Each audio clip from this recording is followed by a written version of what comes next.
Bhagavate Devaya. Om Namo Bhagavate Vasudevaya.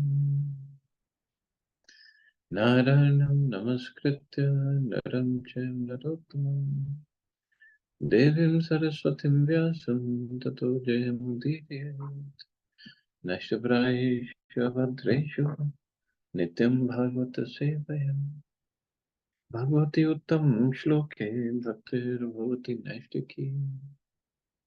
So continuing with the discussion on Srila Prabhupada Lilamrita, Volume 1, Chapter 2, College, Marriage and Gandhi's Movement. Prabhupada said, I joined Gandhi's movement in 1920 and gave up my education. Although I had passed my final examination, BA, I gave it up and did not appear. In 1914, the war came and many Indians enlisted in the fight on behalf of the ruler Great Britain. Abhay saw British airplanes landing on the racetrack in the Maidan Park, and the newspaper told him of the war. But he was not directly affected. In 1916, he began college. So that was the First World War. There were two prestigious colleges in Calcutta, Residency and Scottish Churches. Abhay entered Scottish Churches College. It was a Christian school, but well reputed amongst the Bengalis, and many Vaishnava families sent their sons there. The professors, most of whom were priests in the Church of Scotland, were known as sober, moral men, and the students received a good education. It was a proper and respectable institution. And since it was in North Calcutta and not far from Harrison Road, Gaur Mohan could keep Abhay at home. Gaur Mohan had long ago decided that he would not allow Abhay to go to London and in name of education become exposed to the corruption of the West. He wanted Abhay to be a pure devotee of Srimati Radharani and Lord Krishna. Yet on the other hand, Gaur Mohan didn't want to give up his son to become the brahmachari disciple of a guru. Where was such a qualified guru to be found? His experience of yogis and swamis had not inspired such confidence. He wanted his son to keep all the principles of spiritual life, yet he also knew that Abhay would have to marry and earn a livelihood. Under the circumstances, enrolling Abhay in Scottish Churches College was the most protection Gaur Mohan knew to give his son. The college had been founded by the Reverend Alexander Buff, a Christian missionary who had gone to Calcutta in 1830. A pioneer in getting Indians to appreciate European civilization, the Reverend A. Duff had first founded the General Assembly Institution for propagation of the gospel through education, at once liberal and religious, on Western principles, and with English as a medium of instruction in the higher classes. Later, he had founded the College of the Church of Scotland, and in 1908 had amalgamated both institutions as Scottish Churches College. So I guess because they had the government, so they could do whatever they wanted to. And the whole idea behind this convent schools, colleges, is to convert Hindus into Christianity. That's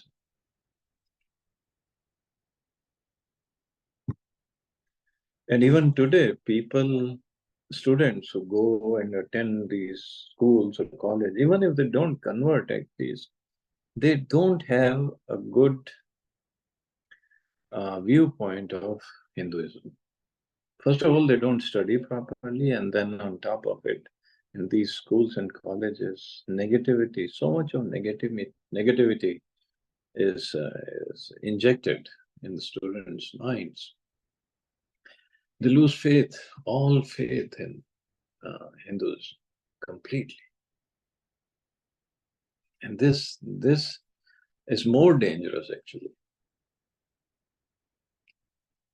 Srila Prabhupada said, we respected our professors as our fathers. The relationship between the students and professors was very good. The Vice Chancellor, Professor W.S. Urquhart, was a perfect and kind-hearted gentleman with whom we sometimes joked. In my first year, I studied English and Sanskrit. In my second year, Sanskrit and philosophy, then philosophy and economics. Another professor was J.C. Scrimgeour. He was professor of English literature. While teaching English literature, he would give parallel passages from Bankim Chandra Chatterjee. Yes, yes, he would say. Your Bankim Babu says like this. He had studied Bankim's literatures and he compared Bankim Chandra Chatterjee to Walter Scott. In those days, Dickens and Sir Walter Scott were two very great English literary men. So he taught us those novelists, and the relationship was very nice.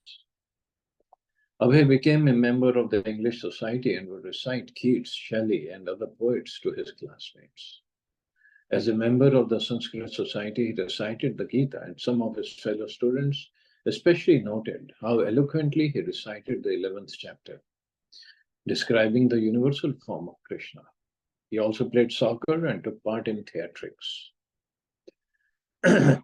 Amritlal Bose, a famous organizer and director of theatre in Bengal, rehearsed Abhay and a group of his classmates in a drama from the life of Lord Chaitanya.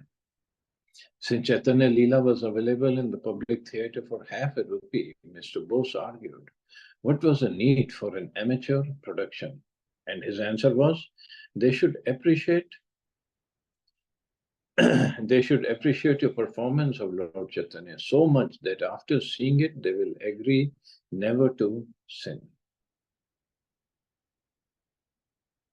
And that is why, I mean, they used to practice for months and months.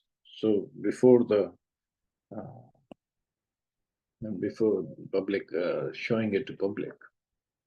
So nothing should be just half-heartedly done.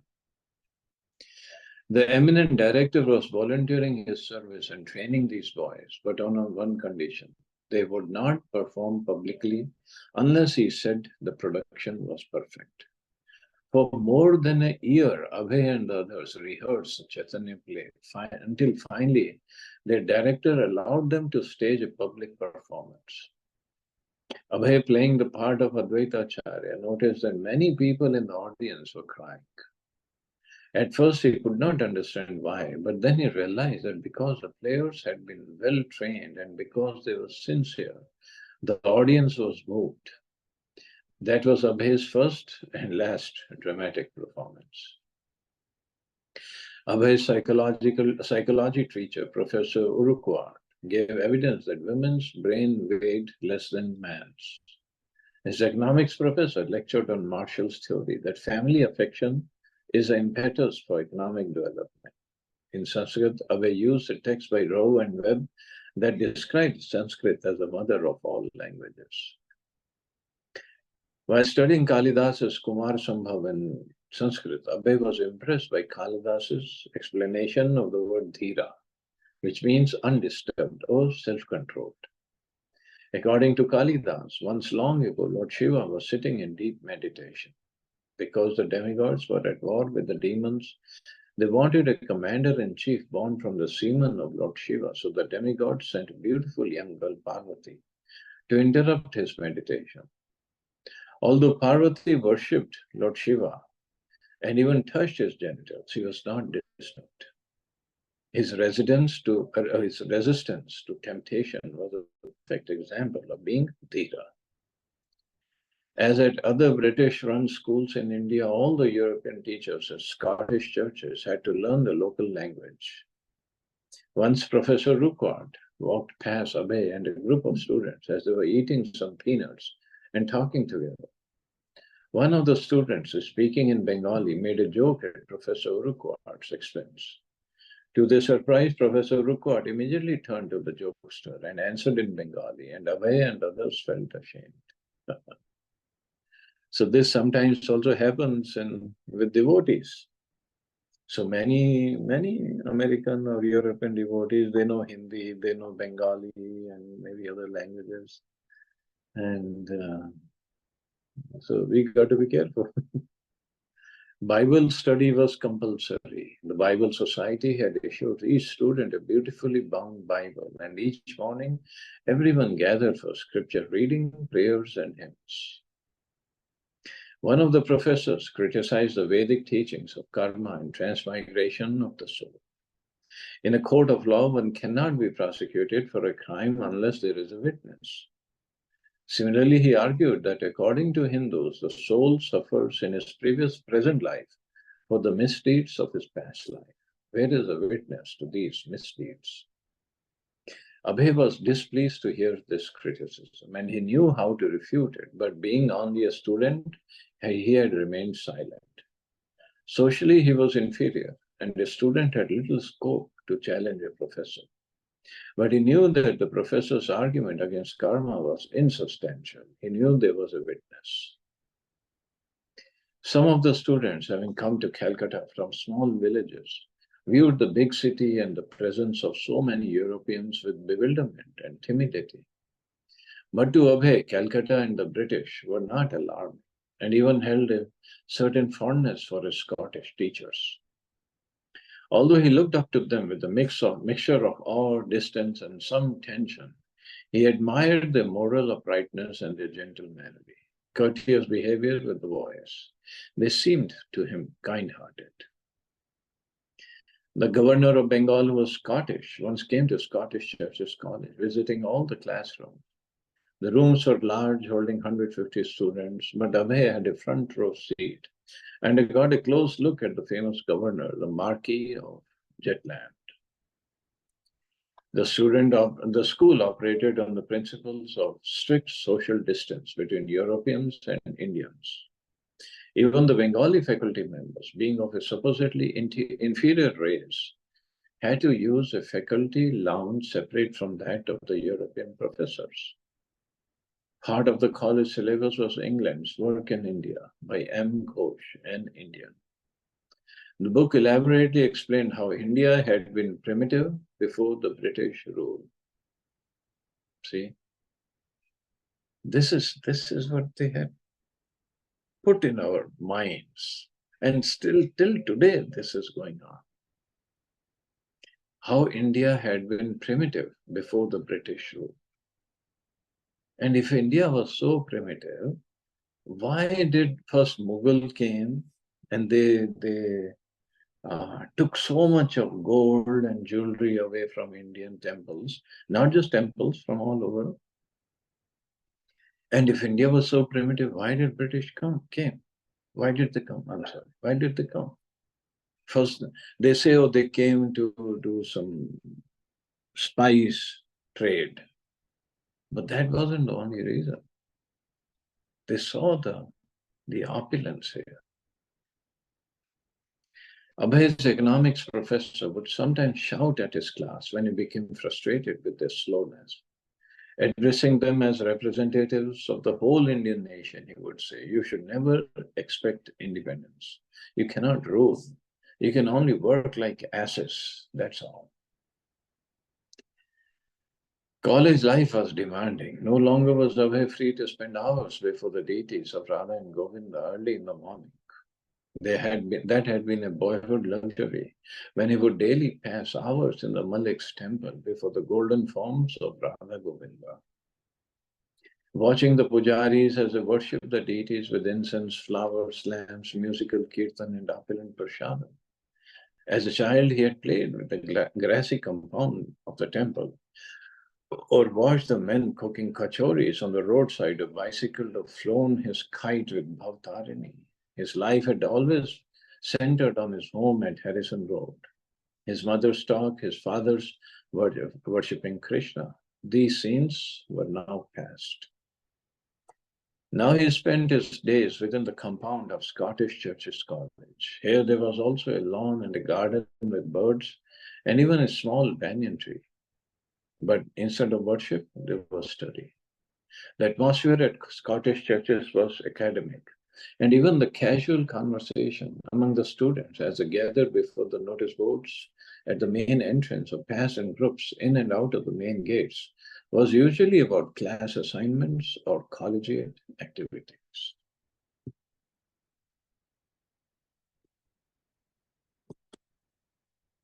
When Abhay was not actually sitting side by side with his fellow students, sharing classroom bench before one of the long desks that stood row after row in the lecture hall, when he was not looking attentively forward during the lecture of one of his professors, usually a reverend dressed in a European suit, speaking a Scottish brogue and pronouncing words like duty as duty, when he was not actually in the classroom, hearing their lectures on Western logic or chemistry or psychology, then he was at his homework assignments, sitting at a table amidst the bookshelves in the college library, reading from an open book or writing notes, while the electric fans overhead rippled the pages, or he was at home with his father, sisters, and brothers, but reading his lessons or writing a paper for the reverend in the lecture.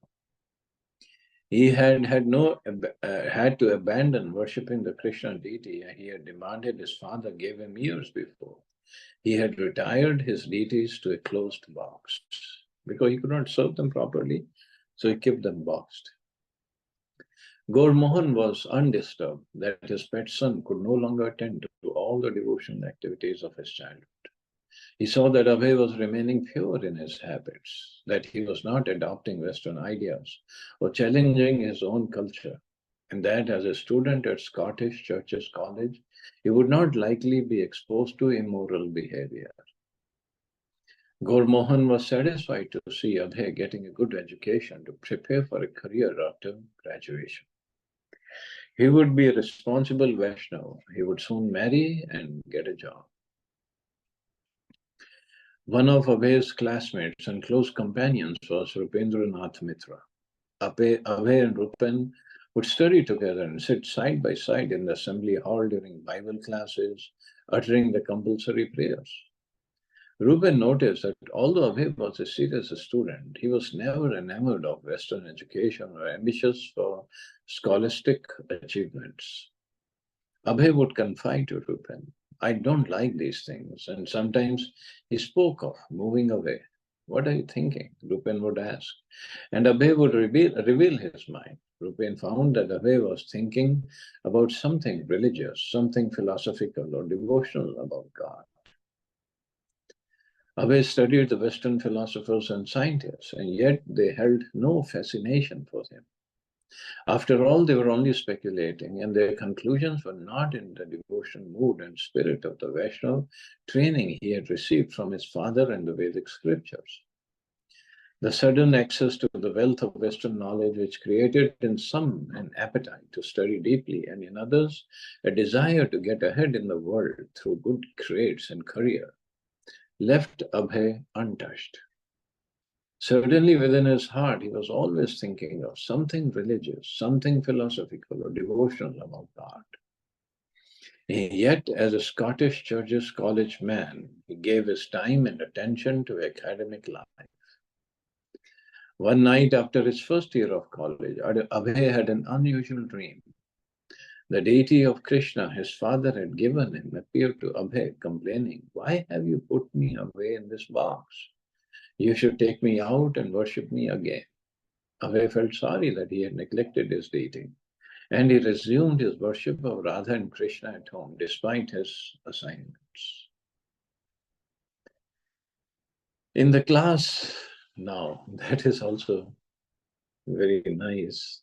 In the class 1 year ahead of Abhay was a spirited nationalist. And who was that? Subhash Chandra Bose. And so both are from Calcutta, and he was only 1 year ahead or older than Prabhupada. He had been a student at Presidency College, but had been expelled for organizing a student strike against a British professor who had repeatedly abused Indian students. At Scottish Churches, Bose appeared to be a serious student. He was secretary of the Philosophy Club and was working cooperatively with Vice Chancellor Urquhart. From Subhash Bose and others, Abhay heard talks of Indian independence. He heard the names well known in his native Bengal, Bipin Chandra Pal, who had fought to repeal the Arms Act, Surendranath Banerjee, who startled the British with his agitation against the 1905 partition of Bengal, Lala Lajpat Rai, and most notably Mohandas Karamchand Gandhi. Scottish Churches College was strict in forbidding anti-government propaganda, but the students were sympathetic to the cause of home rule. Although there were no open signs of rebellion, students sometimes held nationalistic meetings in secret. When Subhash Chandra Bose urged the students to support the Indian independence movement, Abhay listened. He liked Bose's faith and spirituality, his enthusiasm and determination. Abhay wasn't interested in political activity, but the ideals of the independence movement appealed to him. Many Bengali speakers and writers express India's drive for independence, Swaraj, as a spiritual movement. For the nationalists, political emancipation was analogous to soul's liberation from material bondage. Abhay was interested in devotional service to Lord Krishna, the absolute truth, the conviction he had imbibed from his father and maintained since his childhood. Whereas Indian independence was a temporary relative truth. But some of the leaders of Swaraj, while admitting that the Vedic scriptures were indeed absolute, asserted that the original glory of Indian culture could not shine forth for the world's benefit until India became free from the stigma of foreign rule. The foreigners, they pointed out, blasphemed and castigated the preeminence of India's culture. So this has always been going on. Abhay had felt this also. In his assigned reading in M. Ghosh's England's work in India, he had encountered the theory that the Vedic scriptures were impure, recent writings, and that India's had been a spiritually backward culture before British rule and the spread of Christianity. There were many British insults against the Shastras, such as Abhay's professors trying to discount the law of karma. But if India could gain national freedom, then everyone, not only Indians, but the entire world, could benefit from India's highly evolved Vedic culture. So that was his thought. Of course, too bad that many leaders, when India got freedom, they had no spiritual background or spiritual, even inclination, forget about understanding. So India did not make such progress spiritually even after independence, or did not make an impact all over the world that it was supposed to. It should have. It didn't. And sorry to say, until Prabhupada came along, there was no movement. Yes, Swami Vivekananda came and he gave a lecture in Chicago, but he only gave a lecture and went back. It's not like he made a whole lot of difference. But it was, and others also came, but they didn't make an impact, a great impact. Till ISKCON, Prabhupada started ISKCON. But anyway, I guess these movements, it takes time.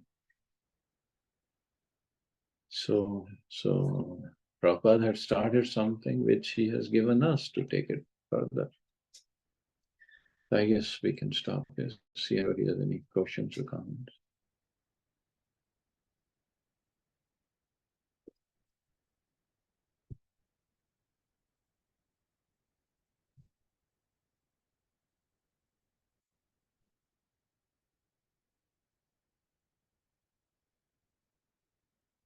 Okay, you all have a safe and wonderful day. Hare Krishna. Jai Srila Prabhupada.